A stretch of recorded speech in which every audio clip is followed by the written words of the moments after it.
What's up guys? So ayun, wala na akong maisip eh. So magko-content ako ng kung paano magpapayat ulit. Dahil nung February, nag almost 100 kilos ako. Nabigla ako sa resulta, saka sa sinabi ng doktor. So napilitan akong magpapayat. Sabi, kailangan kong bawasan yung timbang. So 100 napunta sa 98. Tapos nagpapayat ako, ano-ano pinagagagawa ko. Nag-down ako sa 83 in a month. Tapos ayun, nadapa na naman ako. Ang dami ko na naman pinagkakain. So tendency, sabi ng doktor, lalabas ulit yung mga sakit ko. So sisimulan ko ulit to. Papakita ko lang. So, wala tong hindi ko sinasabing gagayahin nyo to. Akin lang to kasi nasubukan ko na eh. Kailangan nyo pa rin magpakonsulta sa doktor kung merong kakaiban nangyayari sa inyo. Kailangan pa rin ng payo ng doktor. Pero yung sa akin lang, kung paano yung paraan ko ng pagpapayat. Tingnan natin kung gagana ulit siya. Kasi lakpas 30 na tayo eh. Medyo yung metabolism natin medyo mabagal na compare sa dati. So magtitimbang ako ngayon. Tingnan natin kung ilan.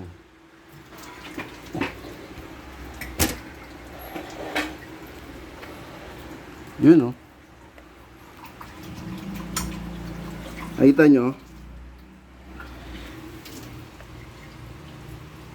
91.7. Grabe, 91.7. Parang nung nag-83, laki na naman ng dinagdag ko. Sa dalawang linggo lang yon, nasunod-sunod na kain. So, ito nga pala yung katawan.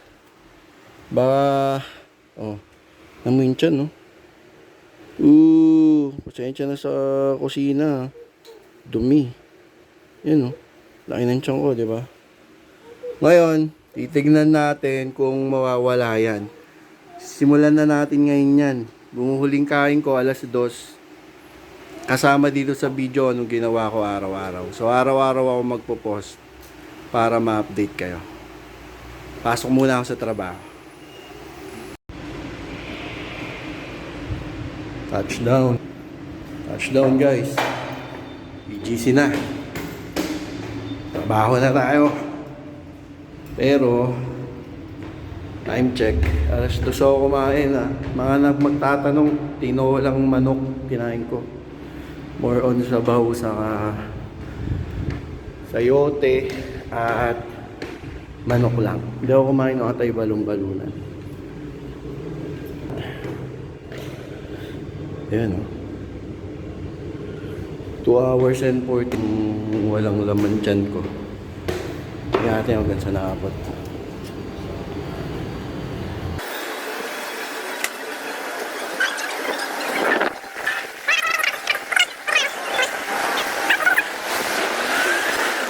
Ayun, tatry muna nating intermittent. Yan natin. Ang kalaban ko kasi dito, ugutom kasi ako eh. Pero nasa isip lang siguro yun. Pero try natin. Pag nagutom, kain.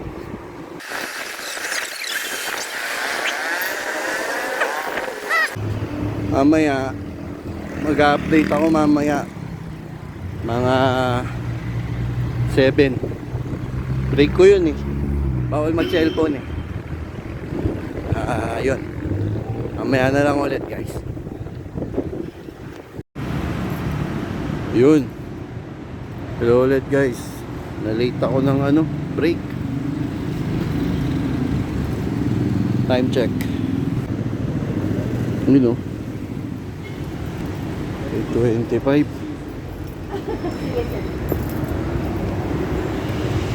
25, so 6 hours and 25 minutes nang walang kain-kain.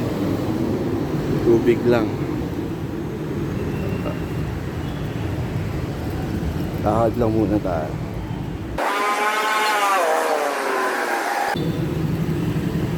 Di nga pala ako nagyoyosi. Sa mga nagtatanong, medyo matagal na. Pero nag-yosi ako dati. Pero matagal na. Saka, yung kinain ko kanina alas 2, walang kanin yun. Tatry ko talagang i-avoid yung rice, guys. Kasi may history kami. Malakas sa kanin. Saka diabetic. So, alas 8, naka-break lang ako. Mga 9:30 kabalik ako. Lunch ko na yun eh. Pero try ko pa rin di kumain. Tulog. Baka mag-black coffee ako. Tingnan natin. Sige, mamaya na lang ulit. Yun. Balik ulit tayo. Sabi ko 9:30, diba? Time check.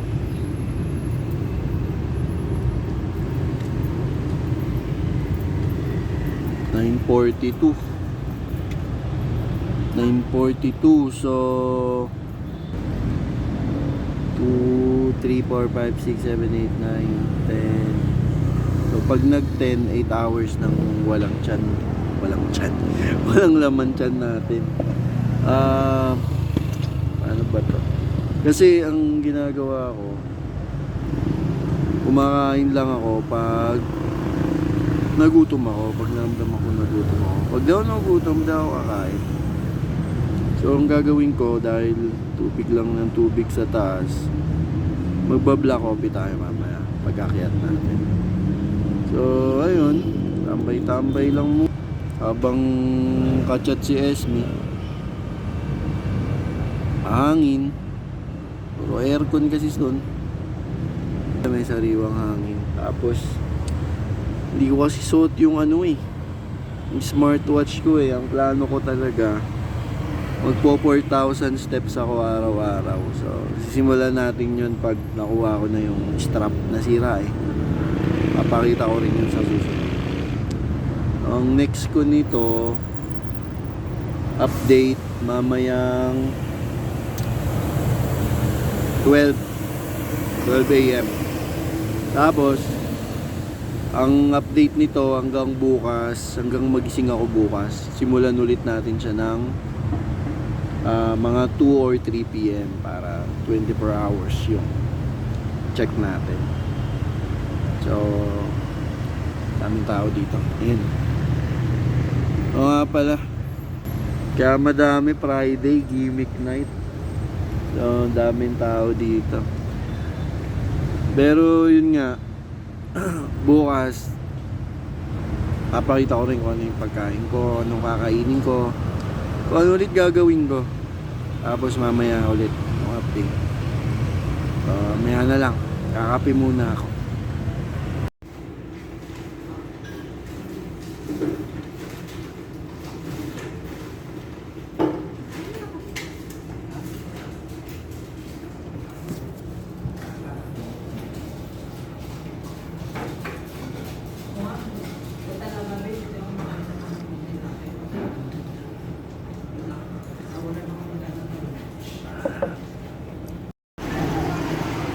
Sumobra sa oras. Time check.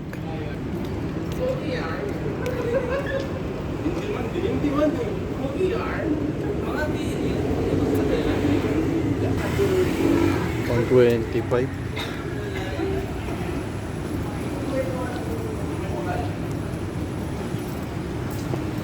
Kape lang.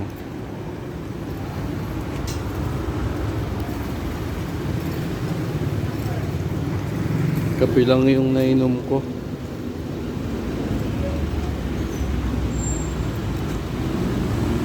Pero nararamdaman ko na, nagugutom na ako. Alas 2 out ko. Mukhang kakain ako mamaya.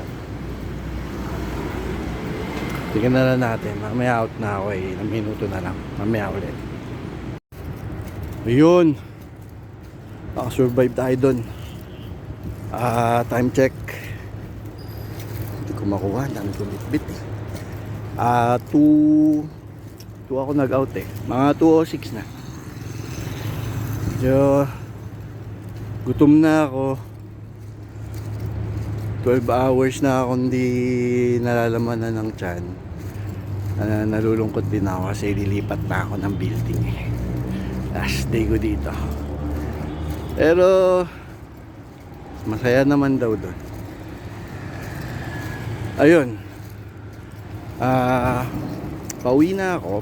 Papunta na akong parking. Mukhang kakain talaga ako mamaya pag uwi ko. Mga alas 3 makauwi ako sa bahay nito. Siguro tinola na lang ulit, pero update ako mamaya kung ano kakainin ko bago matulog.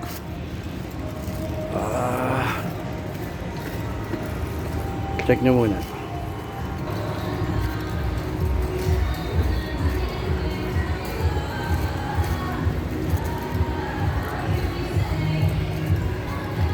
Dami pa rin nagpa-party dito.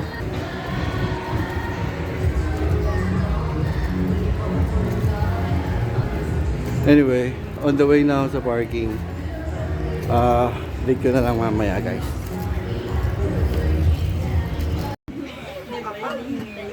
Yun na nga, guys, andito na tayo sa bahay. Gutom na ako. Time check. So 13 hours na tayong di ko kakain. Ito ang kakain. Yung tinolang manok, sayote, at cake. Yung kaye, ito gatas. Ring kanin. So kakain muna ako. Tapos ang update na lang nito bukas ng umaga para magtimbang. Fasting ulit. Kain, huling kain, tapos fasting. Sige, bukas ulit. Titimbang ako. Morning, guys. Time check.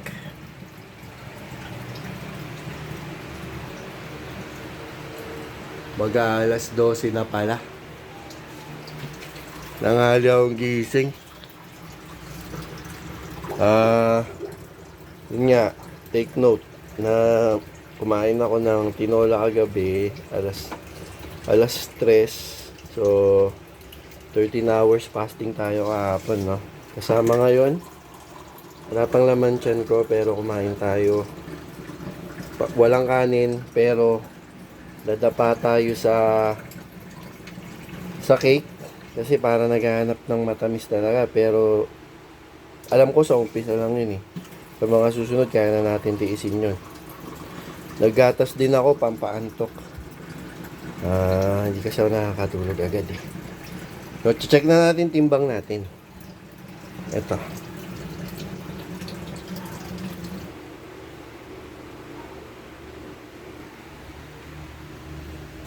$89, guys. 89. Kahapon 91 point something, di ba? 91.7 ba yun? O, di ba? So, nag-lose tayo ng 2.7 dahil siguro sa fasting. Pero, unuulit ko, hindi ko nire-recommend, hindi ko pinapagawa sa inyo to. Akin lang to. Parang, nang ginawa ko na to dati, ginagawa ko ulit. At, ang ina-achieve kong weight is, sabi kasi ng doktor, 67. Medyo parang imposible, di ba? So, titignan natin kung hanggang saan naabot. Pero most probably, mga 70 plus, okay na ako eh. Pero, itutuloy-tuloy lang natin to. So, kung may mga tanong kayo dito sa unang video ko at mga gusto nyo pang gawin ko sa susunod, comment lang kayo. Don't forget to follow, i-share na din, at mag-react na lang. Kukomentan ko kayo, i-reply ko kayo. Sige, mamaya ulit pagkakain na para maorasan natin. Peace!